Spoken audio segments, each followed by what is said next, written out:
Salam sergu, puji Tuhan. Selamat malam, salam sejahtera, salam di dalam kasih Tuhan kita Yesus Kristus. Oleh karena kemurahan hati Tuhan, kita dimungkinkan untuk melangsungkan ibadah doa penyembahan. Sebelum kita membawa hidup kita rendah di bawah kaki salib Tuhan, terlebih dahulu kita memperhatikan firman penggembalaan untuk ibadah doa penyembahan dari surat yang dikirim oleh Rasul Paulus kepada jemaat di Kolose. Puji Tuhan, saya juga menyapa anak-anak Tuhan, hamba-hamba Tuhan yang sedang mengikuti live streaming video internet, YouTube maupun Facebook dimanapun Anda berada. Selamat malam juga kepada Bapak Pendeta Mamahir dan Ibu yang sudah bersama-sama dengan kita malam ini lewat ibadah doa penyembahan. Mari segera kita menikmati kemurahan Tuhan dari surat yang dikirim oleh Rasul Paulus kepada jemaat di Kolose pasal yang kedua. Puji Tuhan, kita sudah mengakhiri Kolose pasal 1 dalam susunan tabernakel terkena kepada tabut perjanjian. Kemudian kita malam ini memasuki Kolose pasal yang kedua. Sebetulnya minggu lalu kita sudah memasuki Kolose pasal 2 sebagai pendahuluan yang pertama. Namun malam ini kita juga kembali memperhatikan sebagai pendahuluan yang kedua. Kolose pasal 2 terdiri dari 3 perikop atau tema.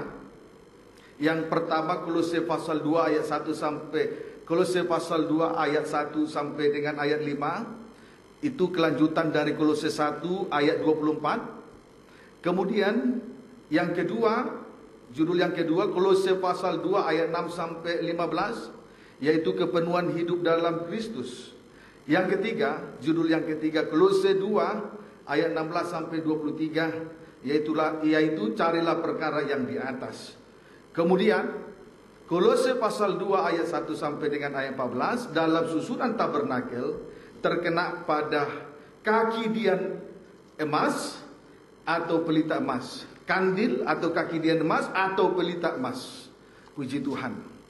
Arti rohani dari kandil atau kaki dian emas dalam kurung pelita emas adalah bayangan dari sidang jemaat. Itu arti pelita kandil atau kaki dian emas. Arti rohani dari kandil atau kaki dian emas atau pelita emas adalah bayangan dari sidang jemaat Tuhan. Amin saudaraku. Itu arti rohani dari kandil atau kaki dian emas. Sesuai dengan Wahyu 1 ayat 20. Boleh saja dibaca. Wahyu 1 ayat 20. Baca. Ya. Dan rahasia ketujuh bintang yang telah kau lihat pada tangan kananku, ya. Dan ketujuh kaki dian emas. Kaki dian emas terus. Ketujuh bintang itu ialah malaikat. Ketujuh bintang itu ialah malaikat ketujuh jemaat. Itulah gembala sidang terus. Dan ketujuh kaki dian itu ialah ketujuh jemaat. Ketujuh kaki dian itu ialah ketujuh jemaat. Amin saudaraku. Puji Tuhan. Wahyu 4 ayat 5. Dan dari tahta itu keluar kilat, ya. Dan bunyi guru yang menderu. Bunyi guru menderu. Dan 7 obor menyala-nyala di atas tahta itu. 7 lampu, 7 pelita atau 7 obor di atas kaki dia. Terus itulah ketujuh roh Allah. Iya, puji Tuhan. 7 lampu atau 7 obor yang menyala-nyala, itulah ketujuh roh Allah. Titik. Orang-orang yang sudah melayani Tuhan adalah orang-orang yang diurapi Tuhan untuk menjadi kesaksian atau menjadi terang di tengah-tengah dunia ini. Amin saudaraku. Jadi 7 lampu yang menyala-nyala, posisinya kita lihat di sini berada di hadapan tahta. Itu menunjuk kepada orang-orang yang melayani Tuhan, ya. Amin saudaraku. Puji Tuhan. Lebih rinci kita memperhatikan tentang 7 obor atau 7 lampu yang menyala-nyala. Wahyu 5 ayat 6. Maka aku melihat di tengah-tengah tahta, ya. Dan keempat makhluk itu, ya. Dan di tengah-tengah tua-tua itu, ya. Berdiri seekor anak domba seperti telah disembelih. Anak domba yang telah disembelih terus bertanduk 7, juga bermata 7. Terus itulah ketujuh roh Allah yang diutus ke seluruh bumi. Puji Tuhan. Anak domba yang telah disembelih selain bertanduk 7, juga bermata 7, juga bermata 7. 7 mata, itulah ketujuh roh Allah yang diutus ke seluruh bumi untuk menjadi kesaksian, untuk menjadi terang di tengah dunia ini. Amin saudaraku. Itulah orang-orang yang diurapi. Sebab dunia ini sekarang Ya, dunia yang sekarang kita huni ini sedang berada di dalam kegelapan, sedang berada dalam gelap gulita. Ya, demikian halnya dengan ruangan suci akan berada dalam kegelapan kalau kandil atau kaki dian emas tidak ada di dalamnya. Puji Tuhan, kiranya dapat dipahami dengan baik. Amin, saudaraku. Puji Tuhan. Saya tunjukkan dulu. Ya, ini kandil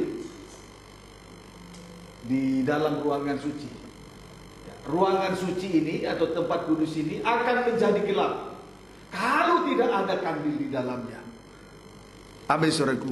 Puji Tuhan. Dunia ini, dunia yang sedang kita huni ini untuk sementara waktu sedang berada di dalam kegelapan, sedang di dalam gelap gulita. Puji Tuhan. Haleluya. Maka 7 mata Allah, itulah 7 roh Allah diutus ke seluruh bumi. Kita sekarang berada di bumi provinsi Banten. Bukan suatu kebetulan. Supaya kita menjadi terang, menjadi kesaksian di tengah dunia ini, terkhusus di bumi provinsi Banten. Amin, saudaraku. Puji Tuhan, kiranya dapat dipahami dengan baik. Haleluya. Filipi pasal 2. Ya, kalau demikian halnya dengan ruangan suci akan berada dalam kegelapan kalau kandil kaki dian emas itu tidak ada di dalamnya. Filipi pasal yang kedua, ayat yang ke-15. Demikianlah firman Tuhan. Iya. Tetaplah kerjakan keselamatanmu. Iya, kerjakan keselamatanmu. Baca ayat 15. Supaya kamu tidak beraib dan tidak bernoda. Tidak beraib, tidak bernoda. Terus? Sebagai anak-anak Allah. Anak-anak Allah. Terus? Yang tidak bercela. Ya. Di tengah-tengah angkatan yang bengkok hatinya. Tidak bercela di tengah-tengah angkatan yang bengkok hatinya. Terus? Dan yang sesat ini. Terus? Sehingga kamu bercahaya di antara mereka. Kamu bercahaya di antara mereka. Seperti bintang-bintang di dunia. Puji Tuhan. Saudaraku, tentang terang dunia.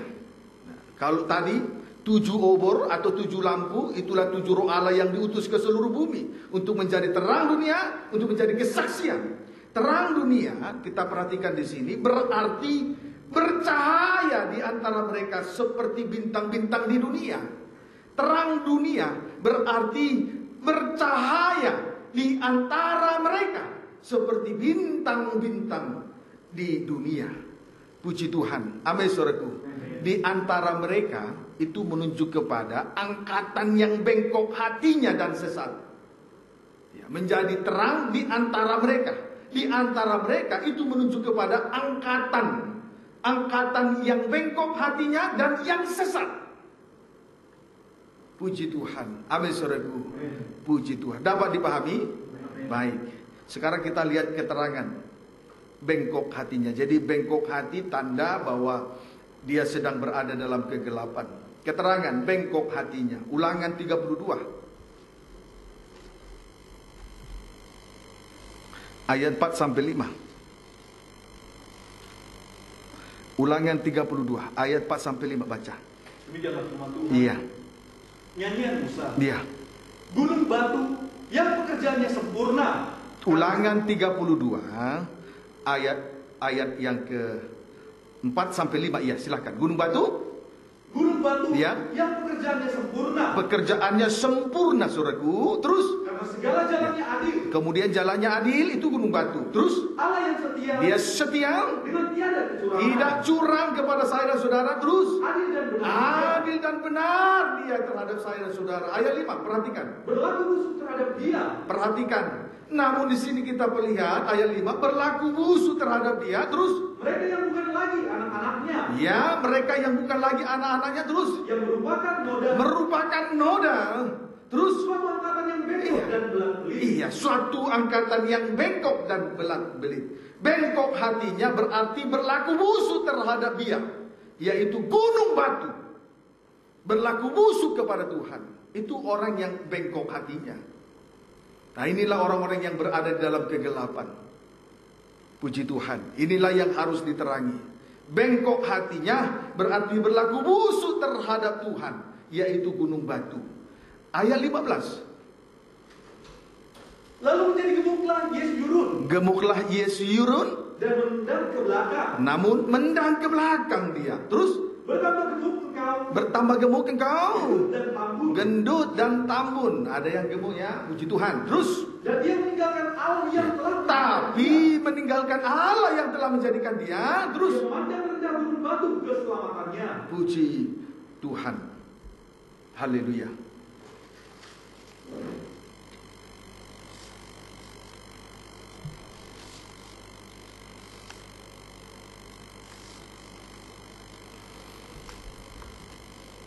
Ya, jadi ayat 15 tadi sudah dibaca. Mereka meninggalkan Allah, dalam kurung bangsa Israel. Sebab mereka di sini memandang rendah gunung batu keselamatan. Berarti tidak menghargai korban Kristus. Amin, saudaraku. Haleluya. Tidak menghargai korban Kristus. Padahal Allah sendiri menyebut mereka Yesyurun. Berarti Tuhan mengakui mereka, bangsa Israel, sebagai orang-orang pilihan, sebagai kesayangan, bahkan diistimewakan dari semua bangsa. Haleluya. Puji Tuhan. Tetapi rupanya Yesyurun memandang ke belakang.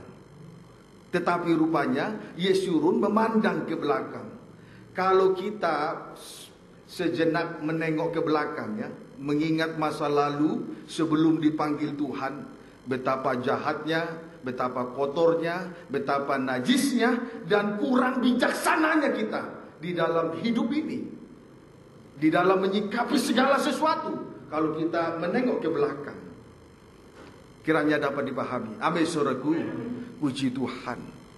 Sementara Yesyurun, sementara bangsa Israel disebut dengan panggilan Yesyurun, berarti orang-orang yang dipilih, orang yang disayangi dan diistimewakan. Tetapi menendang ke belakang. Padahal kalau kita menengok ke belakang, mengingat masa lalu kita sebelum dipanggil Tuhan, betapa jahat, betapa kotor, betapa najis, betapa liciknya, betapa fasiknya kita, betapa kurang bijaksananya kita menyikapi segala sesuatu di hadapan Tuhan. Haleluya. Berarti menendang ke belakang itu sama dengan lupa diri. Amin, saudaraku.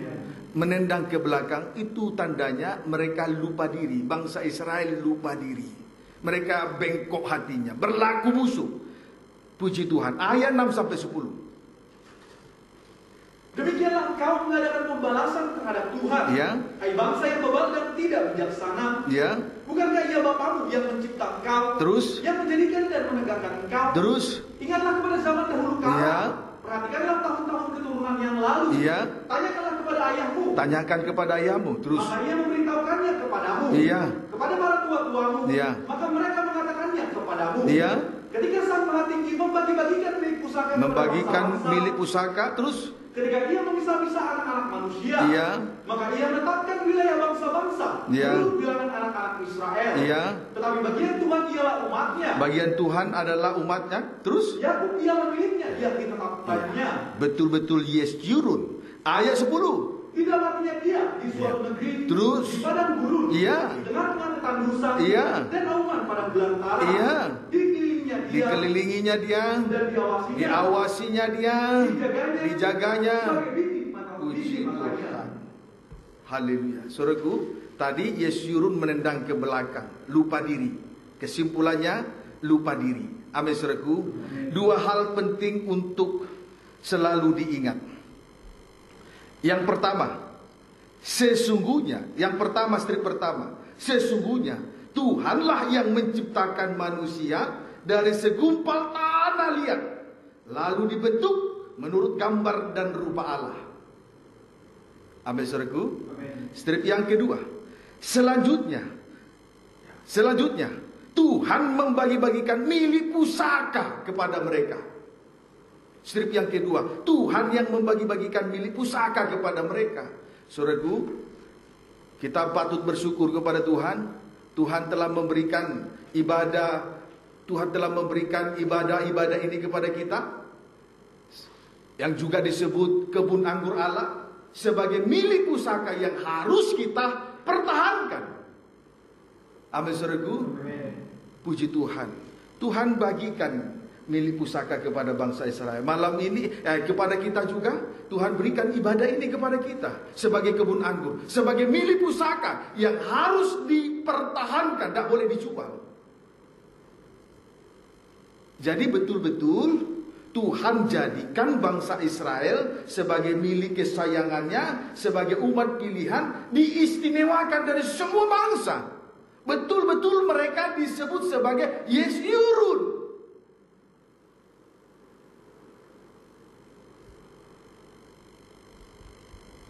Tetapi menendang ke belakang. Padahal kalau kita lihat, tengok ke belakang begitu jahatnya. Kemudian kalau kita tengok ke belakang, yang pertama, dua hal yang penting untuk selalu diingat. Yang pertama, strip pertama, sesungguhnya Tuhan menciptakan manusia dari segumpal tanah liat lalu dibentuk menurut gambar dan rupa Allah. Ini tidak boleh dilupakan. Yesurun sebetulnya tidak boleh lupa ini.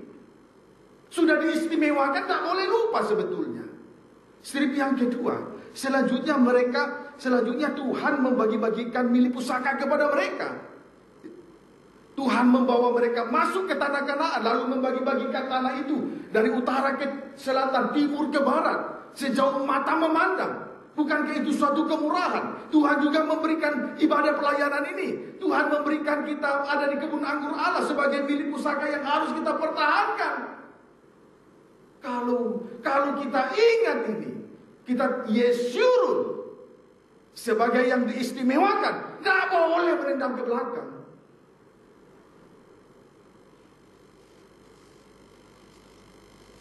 Paham saudaraku? Puji Tuhan. Kemudian yang harus kita ingat, yang kedua, didapatinya mereka di suatu negeri yang digambarkan dengan padang gurun.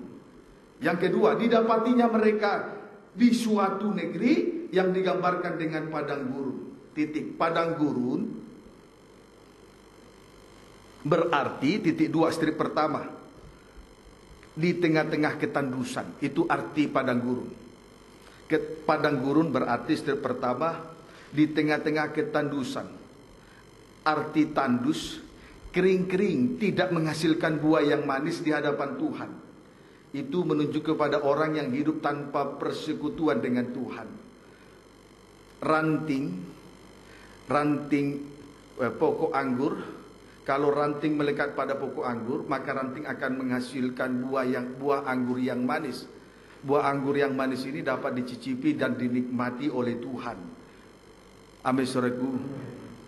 Lewat ibadah dan pelayanan kita, kalau dua kaki dua tangan sudah melakukan firman, melakukan kehendak Allah Bapa, maka akan menghasilkan buah anggur yang manis, dapat dicicipi dan dinikmati oleh Tuhan.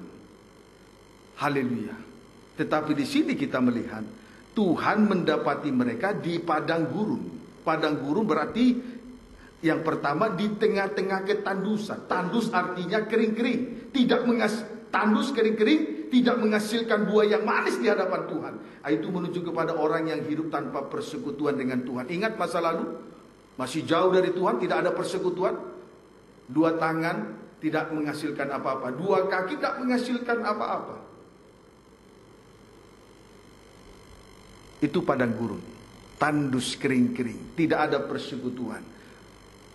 Seperti ranting tidak melekat pada pokok anggur, menjadi kering, tidak ada persekutuan. Kiranya dapat dipahami. Kemudian arti yang kedua padang gurun, strip yang kedua, auman padang belantara. Auman padang belantara artinya penuh dengan suara daging. Artinya penuh dengan suara daging. Itu menunjuk kepada orang-orang yang hidup menurut keinginan daging. Auman padang belantara itu artinya penuh dengan suara daging. Itu menunjuk kepada orang-orang yang hidup menurut hawa nafsu dan keinginan daging. Tetapi perhatikan saudaraku, tetapi dikelilinginya dan diawasinya dan dijagainya sebagai biji mata Tuhan.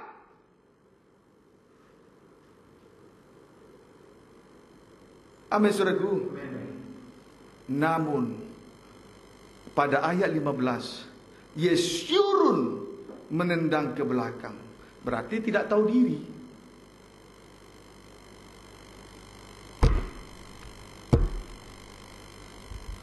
Paham?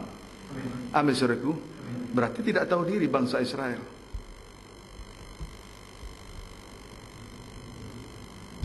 Puji Tuhan. Nah, itu bengkok hati. Praktek bengkok hati. Ulangan 32 ayat 16.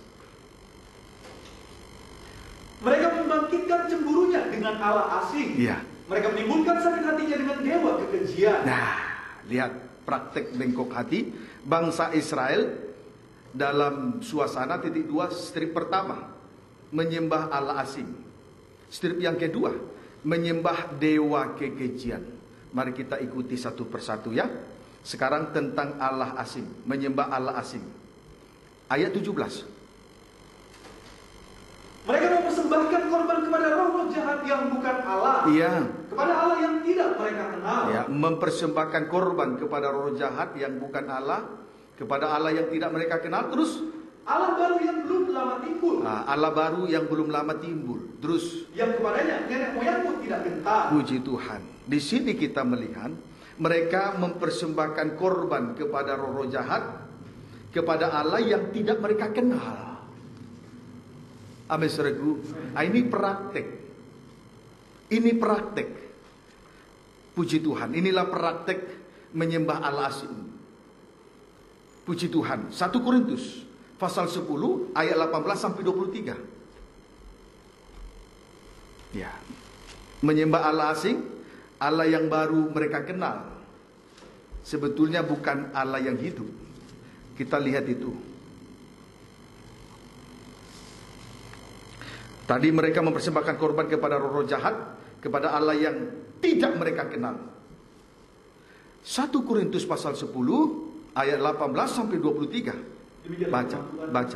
Perhatikanlah bangsa Israel. Perhatikanlah bangsa Israel menurut daging. Terus, bukankah mereka yang makan apa yang dipersembahkan mendapat bagian dalam pelayanan mesbah? Iya, pelayanan mesbah mereka mendapat bagian dari situ. Terus, apa yang kumaksudkan dengan perkataan itu? Apa yang kumaksudkan dengan perkataan ini? Terus, bahwa persembahan berhala adalah sesuatu. Apakah persembahan berhala adalah sesuatu? Terus, atau bahwa berhala adalah atau sesuatu? berhala adalah sesuatu? Apakah itu yang diceritakan Rasul Paulus kepada jemaat di Korintus? Ayat 20. Bukan soal berhala, bukan juga soal persembahan yang dipersembahkan di atas mesbah. Bukan. Terus, apa yang kumaksudkan ialah, yang dimaksud oleh Rasul Paulus ialah persembahan mereka adalah persembahan kepada roh jahat, Allah yang mereka tidak kenal. Terus, bukan kepada Allah, bukan kepada Allah yang hidup. Terus, dan aku tidak mau bahwa kamu bersekutu dengan roh-roh jahat. Tuhan tidak mau kita bersekutu dengan roh jahat di udara, saudaraku. Terus, kamu tidak dapat minum dari cawan Tuhan. Tidak boleh minum dari cawan Tuhan, melayani.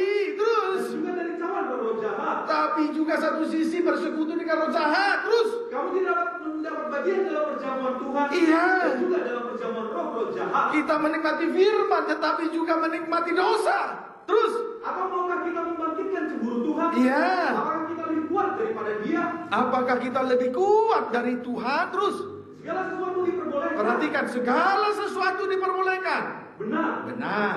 Terus, tapi bukan segala sesuatu berguna. Terus, segala sesuatu diperbolehkan. Segala sesuatu diperbolehkan. Benar. Tapi bukan segala sesuatu membangun. Puji Tuhan. Tuhan tidak menginginkan kita bersekutu dengan roh-roh jahat. Haleluya. Tidak boleh anak Tuhan yang sudah melayani Tuhan tidak boleh bersekutu dengan roh jahat. Kemudian anak Tuhan yang sudah menikmati firman tidak boleh juga menikmati dosa. Tidak boleh bersekutu dengan roh-roh jahat. Oleh sebab itu, di sini Rasul Paulus tekankan segala sesuatu diperbolehkan, benar. Tapi bukan segala sesuatu berguna. Kemudian segala sesuatu diperbolehkan, tetapi benar, tetapi bukan segala sesuatu membangun. Saudaraku, tidak salah sekolah sampai menempuh jenjang yang tinggi, pendidikan yang tinggi, tidak salah kuliah, tidak salah bekerja, tidak salah melakukan sesuatu yang baik menurut pemikiran manusia. namun itu tidak selamanya berguna untuk hidup rohani. Kemudian tidak selamanya itu membangun hidup rohani. Amin, saudaraku. Namun apabila itu menjadi prioritas utama, sama dengan bersekutu dengan roh-roh jahat.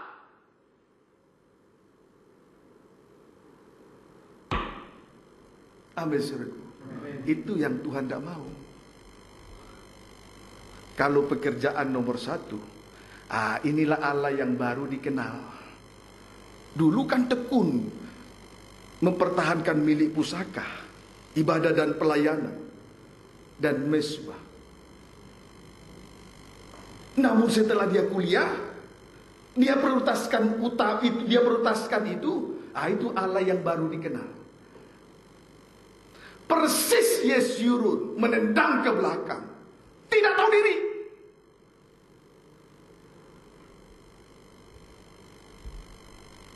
Paham, saudaraku? Coba ingat dulu, tengok ke belakang seperti apa rupa kita sebelum dipanggil oleh Tuhan. Tadi kita sudah lihat, yang pertama Tuhan menciptakan mereka dari segumpal tanah, lalu dibentuk menurut gambar dan rupa Allah. Tidak berhenti sampai di situ. Tuhan temukan mereka di padang gurun, dipelihara, dilindungi, dijaga. Tapi setelah gemuk, Yesyurun menendang ke belakang, lupa diri. Akhirnya dari gelap kembali ke gelap, dari gelap kembali kepada gelap.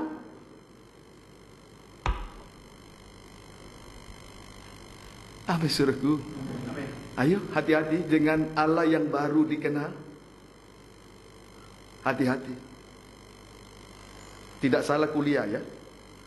Tidak salah sekolah, menempuh pendidikan setinggi-tingginya. Tidak salah bekerja. Namun kalau itu yang menjadi prioritas utama, berarti sedang bersekutu dengan roh-roh jahat. Rasul Paulus tadi berkata, apa aku bicara soal berhala? Apa aku bicara soal persembahan? Tidak.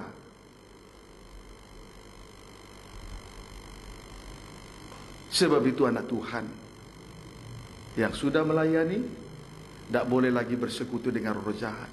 Yang sudah menikmati firman tidak boleh lagi melakukan dosa. Amin, saudaraku. Puji Tuhan. Itulah sedikit tentang Allah asing yang baru dikenal tadi. Amin, saudaraku. Kemudian tentang dewa kekejian. Ya, dewa kekejian itulah Mammon, cinta akan uang. Ya, amin, saudaraku. Dewa kekejian itulah Mammon atau cinta akan uang. Itu dewa kekejian. Ya. Tadi Allah asing sudah ya. Allah yang baru dikenal. 1 Timotius 6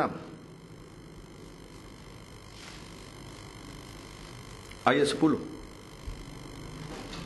Demikianlah firman Tuhan. Ya. Karena akar segala kejahatan adalah cinta uang. Terus. Sebab oleh memburu uanglah beberapa orang telah menyimpang dari iman dan menyiksa dirinya dengan berbagai duka.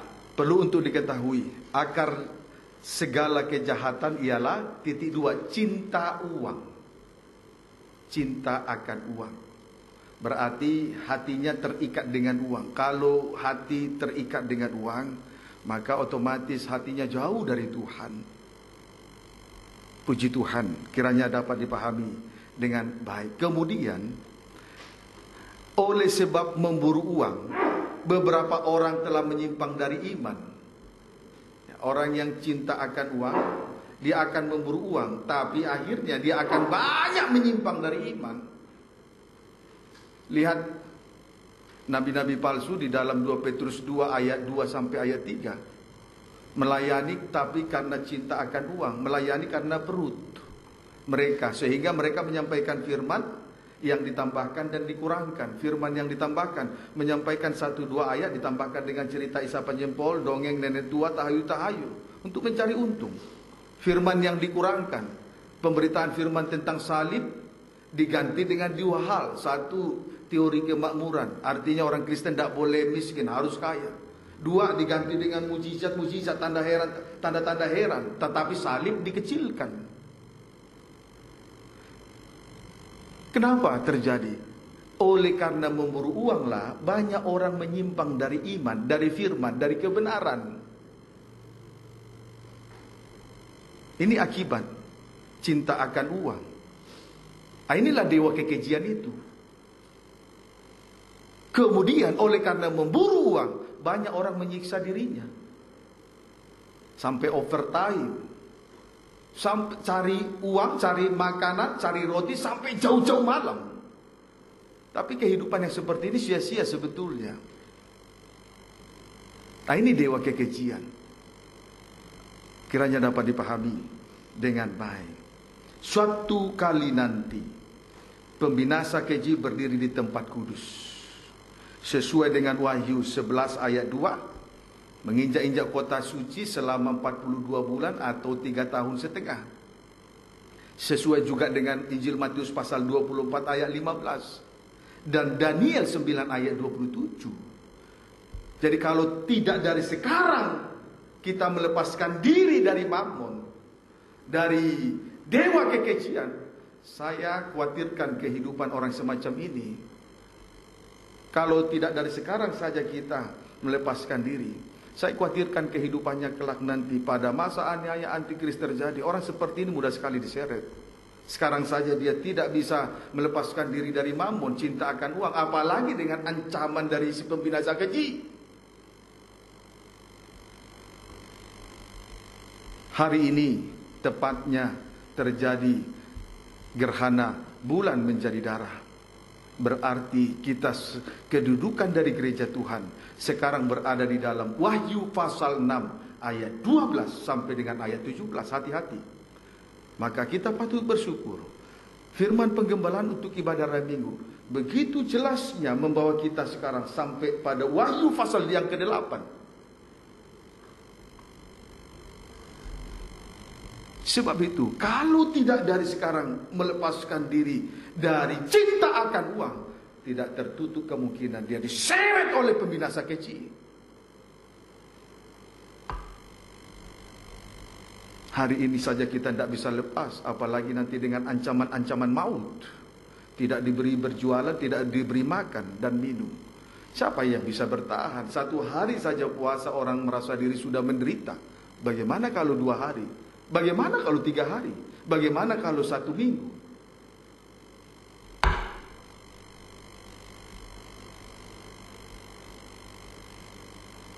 Hati-hati, kedudukan gereja Tuhan sekarang persis di Wahyu pasal 6 ayat 12 sampai ayat 17. Hebatnya hikmat Tuhan dari firman yang kita terima. Kita bisa tahu kedatangan Tuhan seperti apa. Oleh sebab itu kedatangan Tuhan bukan seperti pencuri di tengah malam bagi kita, karena kita sudah tahu siap sedia.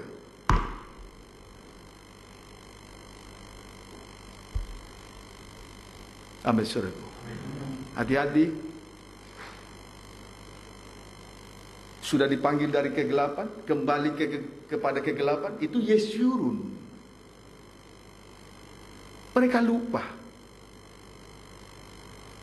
Mereka kembali menyembah Allah asing, membuat hati Tuhan cemburu. Yang tidak dikenal, Allah yang baru dikenal oleh mereka, yang tidak dikenal oleh mereka juga. Selain itu menyembah dewa kekejian. Itulah mammon, cinta uang. Akibatnya menyimpang dari iman. Itu akibat pertama. Akibat yang kedua, menyiksa diri dalam berbagai-bagai duka. Kalau menderita karena pukulan itu bukan kasih karunia. Kalau kita menderita karena sengsara salib, aniaya karena firman, itu kasih karunia. Paham, saudaraku? Puji Tuhan. Itulah sebabnya tadi Tuhan berkata bahwa mereka Yesurun setelah gemuk menendang ke belakang, lupa diri. Saya masih ingat waktu pertama kita dipanggil, wah, doa tidak bisa, nyanyi rohani tidak bisa, tidak ngerti apa-apa. Jangan sampai rohani kita digemukkan oleh firman, oleh roh Tuhan, oleh kasih Allah, lalu kita menendang ke belakang. Hati-hati.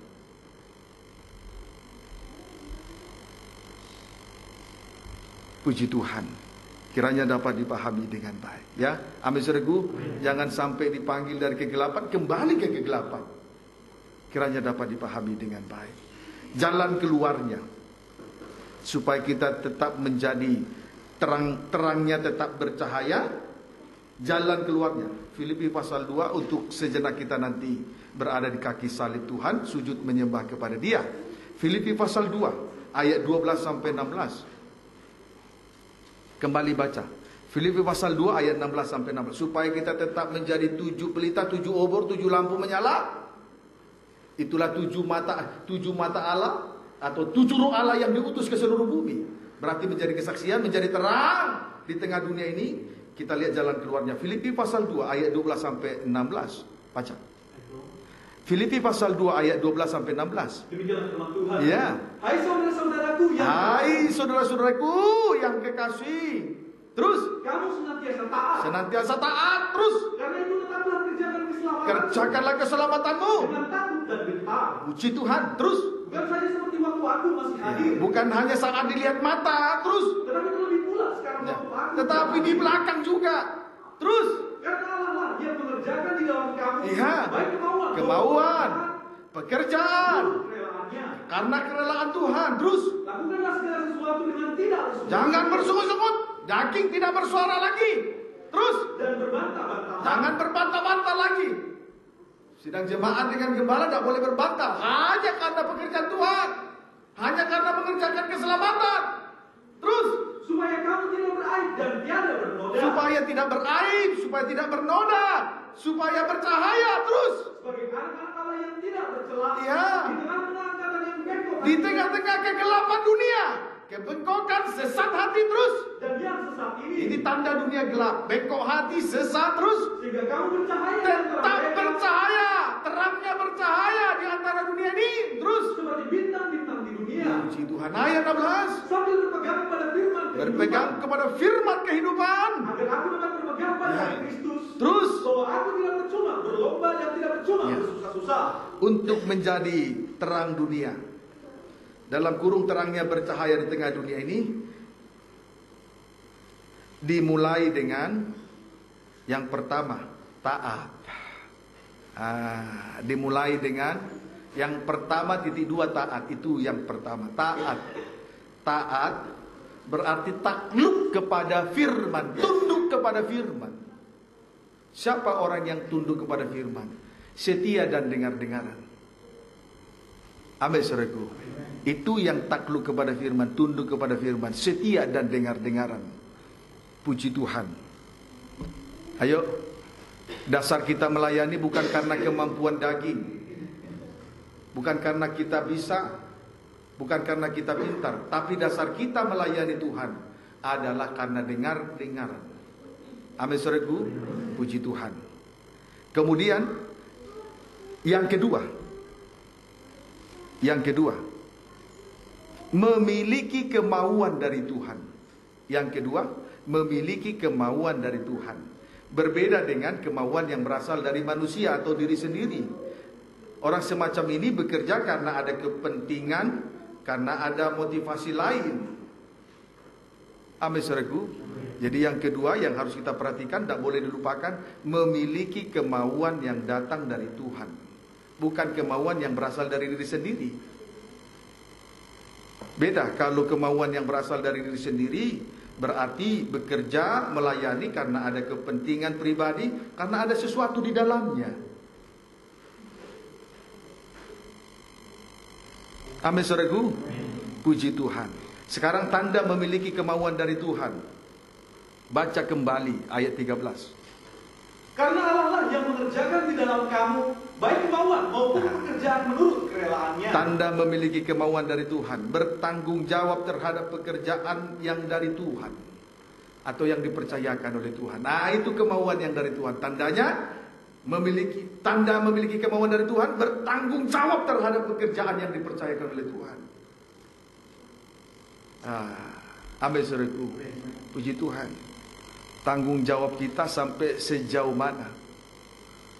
1 mil, 3 mil, 100 mil, sampai sejauh mana? Atau berhenti di tengah jalan? Nah, orang yang berhenti di tengah jalan pasti awalnya dia melayani karena kemauan yang berasal dari diri sendiri. Tapi kalau dia memiliki kemauan yang dari Tuhan, tandanya dia akan mengerjakan pekerjaan yang dipercayakan oleh Tuhan sampai mil-mil terakhir kedatangan Tuhan untuk yang kedua kali sebagai raja dan mempelai pria surga. Sampai mil-mil terakhir, sampai tapal batasnya Tuhan. Amin saudaraku. Puji Tuhan. Kemudian yang ketiga, berpegang kepada firman kehidupan. Boleh baca ayat 16. Sambil berpegang pada firman kehidupan. Iya, terus agar aku dapat berpegang pada hari Kristus. Iya. Bahwa aku tidak percuma berlomba dan tidak percuma bersusah-susah. Berpegang, yang ketiga berpegang kepada firman kehidupan. Firman kehidupan itu adalah firman kasih karunia. Nah, kita hidup karena kasih karunia, bukan karena kita hebat, bukan karena kita bisa, bukan karena kita kaya. Amin saudaraku. Jadi berpegang, sambil berpegang kepada firman kehidupan. Itulah firman kasih karunia. Puji Tuhan, kiranya dapat dipahami dengan baik. Saudaraku, akhirnya, saudaraku, boleh kita baca dulu firman kasih karunia, firman kehidupan, berpegang kepada firman kehidupan. 1 Petrus 2 ayat 19. Ayat-ayat terakhir, untuk selanjutnya kita akan berada di kaki salib Tuhan. 1 Petrus 2. Boleh baca ayat 19 penderitaan Kristus sebagai teladan sampai ayat 20.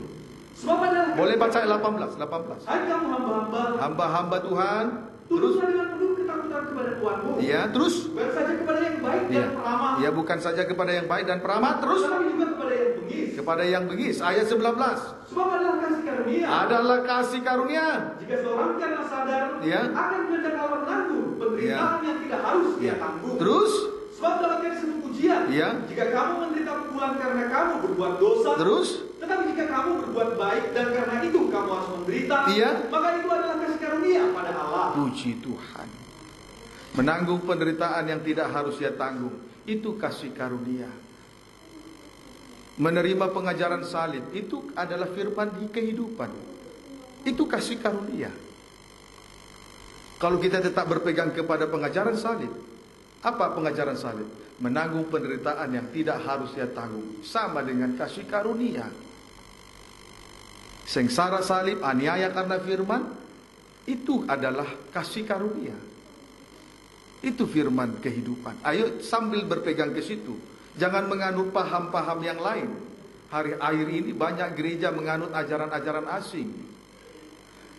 Ajaran pelipat gandaan uang di dalam gereja. Itu banyak sekarang lagi marah. Teologi kemakmuran dan lain sebagainya. Mengutamakan mujizat. Tapi salib dikecilkan. Itu bukan firman kasih karunia. Itu bukan firman kehidupan. Tapi biarlah hari-hari ini kita terus sambil berpegang kepada firman kehidupan itu. Ya, amin saudaraku. Filipi pasal 2 ayat 16. Ayat 15 mulai. Segera kita akan tundukkan kepala. Filipi pasal 2 ayat 15. Perhatikan saudaraku. Supaya kamu tidak beraib. Supaya dengan 3 hal kita tidak beraib, tidak bernoda, terus sebagai anak Allah yang tidak bercela. Tidak bercela, terus di tengah-tengah angkatan yang bengkok hatinya. Di tengah-tengah kegelapan dunia, di dalamnya ada orang yang bengkok hati, di dalamnya ada yang sesak hati, terus sehingga kamu bercahaya. Bercahaya, terangnya bercahaya di antara mereka. Seperti bintang-bintang di dunia. Sampai kita terang itu bercahaya di dalam kegelapan. Amin saudaraku. Ayo berpegang kepada 3 hal tadi. Taat, memiliki kemauan, yang kedua, yang ketiga, sambil berpegang kepada firman kehidupan. sampai akhirnya kita tidak beraib, tidak bernoda, sebagai anak Allah yang tidak bercahaya, yang tidak bercelah di tengah-tengah kegelapan dunia. Di dalamnya orang yang bengkok hati, di dalamnya orang yang sesat hati. Kita bercahaya di antara mereka seperti bintang-bintang di dunia. Tuhan Yesus ayat 16.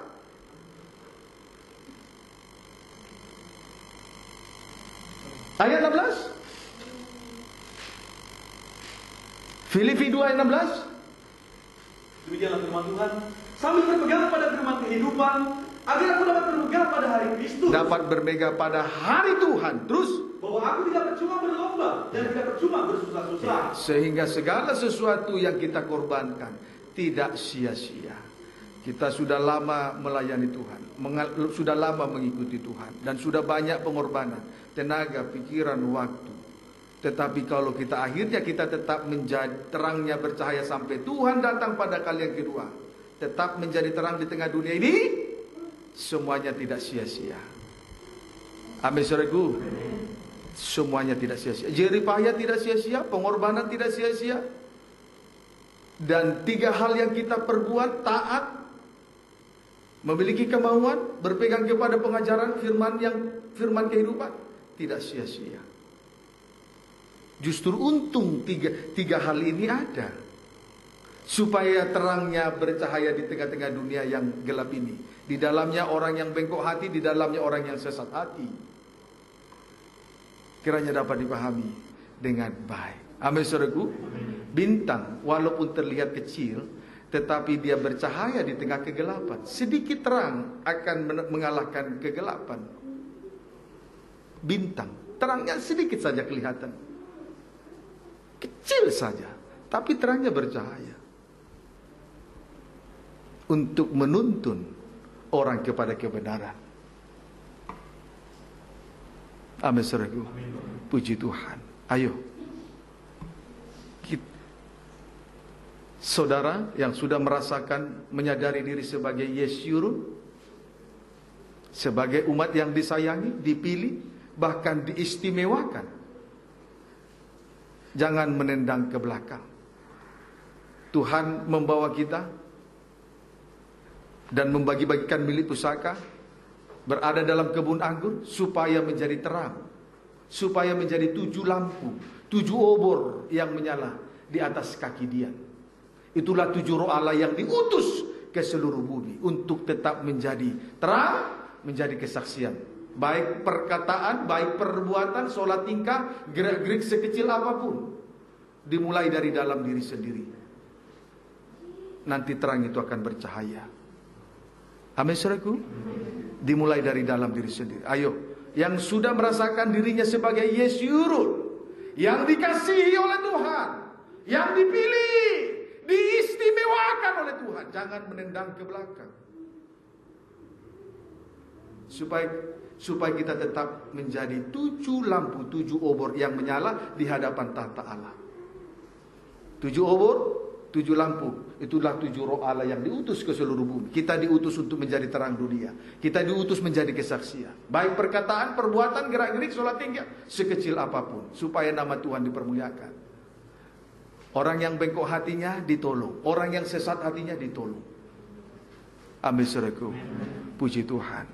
Ayo, itu tanggung jawab kita bersama-sama, supaya di atas segalanya nama Tuhan dipermuliakan. Tuhan Yesus memberkati kita semua. Kita tundukkan kepala.